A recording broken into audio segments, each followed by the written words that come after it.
Simple உங்களுடைய சமூக வலைதளங்கள்ல கூட தமிழ் ரூபாய் தான் பயன்படுத்திருக்கீங்க அண்ணா. இல்லைங்கண்ணா, ரூபாய் 1000 போடலாம், அது சிம்பிள் கிடையாது. ரூபாயினுடைய ஆரம்ப வார்த்தை. வெறும் ரூன்னு ஒரு வார்த்தையை போடக்கூடாது. நான் சிம்பிள் வந்து கரன்சி சிம்பிள் இப்படி போடலாங்கண்ணா. நார்மல் சிம்பிள் நம்ம 2010 போடலாம். கரன்சி சிம்பிளுக்கு தனியாக ஒரு வேல்யூ இருக்குது.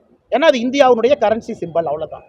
இதே நான் 1000ன்னு தமிழ் எழுதும் போது ரூபாய் 1000 எழுதுவேன். கர்நாடகாவில் போனால் அவங்களும் ரூபாய் 1000 எழுதுவாங்க. நாங்கள் தமிழில் ரூ எழுதுகிற மாதிரி கர்நாடகாலையும் ரூ எழுதுவாங்க. ஒரு மாநிலத்திலையும் அந்தந்த மொழி என்ன இருக்கோ தாய்மொழியினுடைய முதல் வார்த்தையை நீங்கள் பயன்படுத்தலாம். நான் சொல்வது ரூபாய் சிம்பிளையை நான் ரீப்ளேஸ் பண்ணிவிட்டு ஒரு டீ கடையில் காஃபி 20 ரூபாய்க்கு விற்கிறோம்னா இந்த ரூபாய் சிம்பிள் இருக்காது, ரூ இருக்கும். அது அனுமதி இல்லை.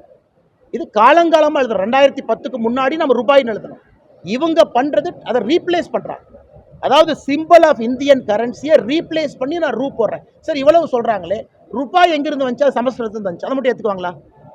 ஸ்டாலின் சா எங்கிருந்து வந்துச்சு? சமஸ்கிருதத்துலேருந்து வந்துச்சு. ஸோ இவங்களுக்கு எங்கே தேவையோ சமஸ்கிருதம் வேணும். அப்படின்னா ஸ்டாலின்கிற பேரை எழுதக்கூடாது, வேறு பேரை மாற்றணும். சா எந்த வார்த்தைங்கண்ணா? சமஸ்கிருத வார்த்தை. எப்படி ஸ்டாலின் தமிழில் சா எழுதுவார் சொல்லுங்கள்? ரூபாய்ங்கிறது ருப்பையா, அடிப்படை சமஸ்கிருதம். அந்த ரூ எப்படி போடுவீங்க? அது தமிழ் வார்த்தையா? தமிழ் வார்த்தையா ரூபாய்ங்கிறது? இல்லை. அதனால் இவங்களுக்கு வந்து வேண்டும் இது தேவனாங்கிரி ஸ்கிரிப்ட். அப்படி இருந்தால் கலைஞருக்கு அதை பிடிச்சி 2010 அட்வர்டைஸ்மெண்ட் கொடுப்பாரு.